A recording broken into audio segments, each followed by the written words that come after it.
La filosofía moderna. En este video les voy a explicar lo que es la filosofía moderna y los periodos históricos que abarca el Renacimiento en el siglo XV y XVI, la Ilustración en el siglo XVIII y en el siglo XIX, y todas las ramas que dependen de ellas. ¿Qué es la filosofía moderna? La filosofía moderna es aquella filosofía desarrollada durante la Edad Moderna y asociada con la modernidad. No es una doctrina concreta o escuela, por lo que no debe ser confundida con movimientos específicos como el modernismo, a pesar de que muchos autores de esta era comparten ciertos supuestos comunes, lo cual ayuda para distinguirla de la filosofía anterior y la posterior. La filosofía moderna entra en un estado de transición llamado Renacimiento en el siglo XV y en el siglo XVI. En el siglo XVII marca el inicio de la filosofía moderna, mientras que el comienzo del siglo XX marca aproximadamente su fin. ¿Cuánta parte del Renacimiento debería ser incluido como parte de la filosofía moderna? Es un punto controvertido. El Renacimiento temprano es a menudo considerado menos moderno y más medieval, comparado al Alto Renacimiento más tardío. También se debate si la modernidad ha acabado o no en el siglo XX y si ha sido reemplazada por la posmodernidad. Los periodos históricos. El Renacimiento en el siglo XV y XVI. La filosofía renacentista o filosofía del Renacimiento es la filosofía que se desarrolló principalmente entre los siglos XV y XVI, comenzando en Italia y avanzando hacia el resto de Europa. En el Renacimiento la filosofía todavía era un campo muy amplio que abarcaba los estudios que hoy se asignan a varias ciencias distintas, así como a la teología. Teniendo eso en cuenta, los tres campos de la filosofía que más atención y desarrollo recibieron fueron la filosofía política, el humanismo y la filosofía natural. La filosofía política. En la filosofía política, las rivalidades entre los estados nacionales, sus crisis internas y el comienzo de la colonización europea de América renovaron el interés por problemas acerca de la naturaleza y moralidad del poder político, la unidad nacional, la seguridad interna, el poder del Estado y la justicia internacional. En este campo destacaron los trabajos de Nicolás Maquiavelo y Jean Bodin. El humanismo. El humanismo fue un movimiento que enfatizó el valor y la importancia de los seres humanos en el universo. En contraste, la filosofía medieval, que siempre puso a Dios y al cristianismo en el centro. Este movimiento fue en primer lugar un movimiento moral y literario, protagonizado por figuras como Erasmo de Rotterdam, Santo Tomás Moro y Michel de Montaigne. La filosofía de la naturaleza. La filosofía de la naturaleza del Renacimiento quebró con la concepción medieval de la naturaleza en términos de fines y ordenamiento divino y comenzó a pensar en términos de fuerzas, causas físicas y mecanismos. Hubo además un retorno parcial a la autoridad de Platón por sobre Aristóteles, tanto en su filosofía moral, en su estilo literario, como en la relevancia dada a la matemática para el estudio de la naturaleza. Nicolás Copérnico, Giordano Bruno, Johannes Kepler, Leonardo da Vinci y Galileo Galilei fueron precursores y protagonistas en esta revolución científica.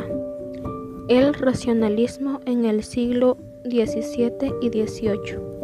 El racionalismo es una corriente filosófica que acentúa el papel de la razón en la adquisición del conocimiento.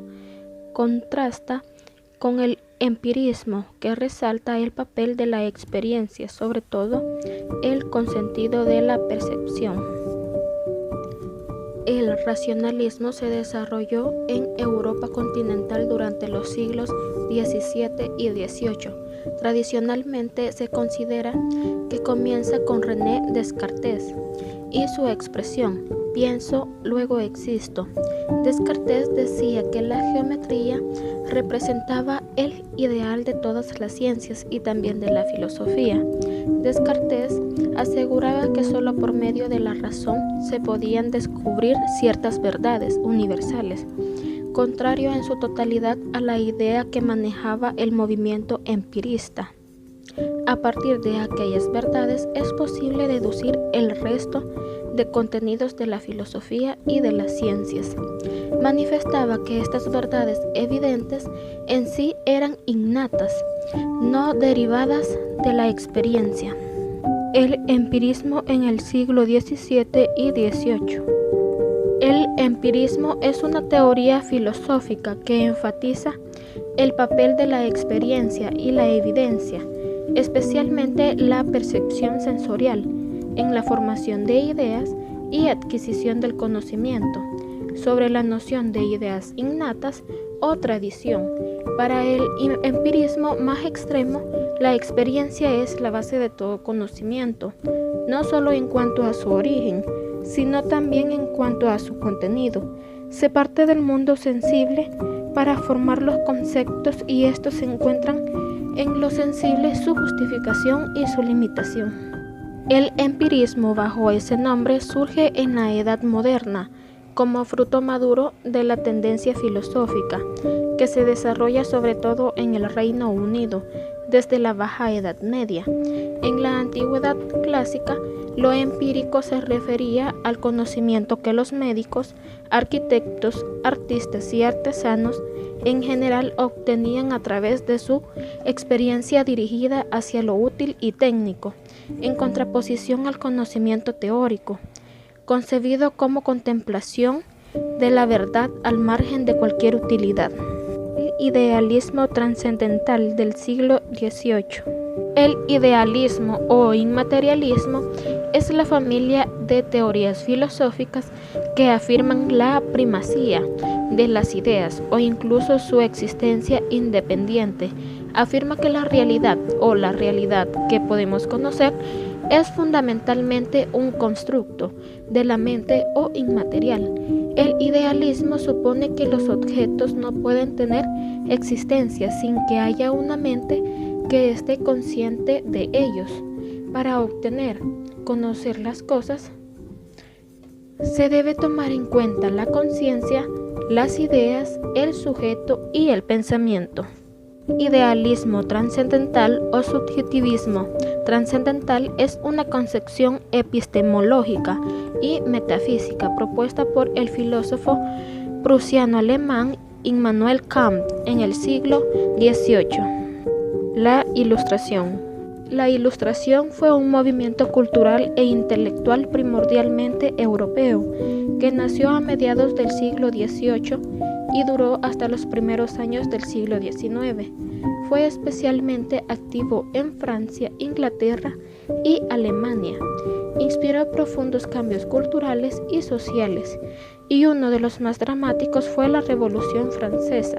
Se denominó de este modo por su declarada finalidad de disipar las tinieblas de la ignorancia de la humanidad mediante las luces del conocimiento y la razón. En el siglo XVIII es conocido por este motivo como el siglo de las luces y del asentamiento de la fe en el progreso.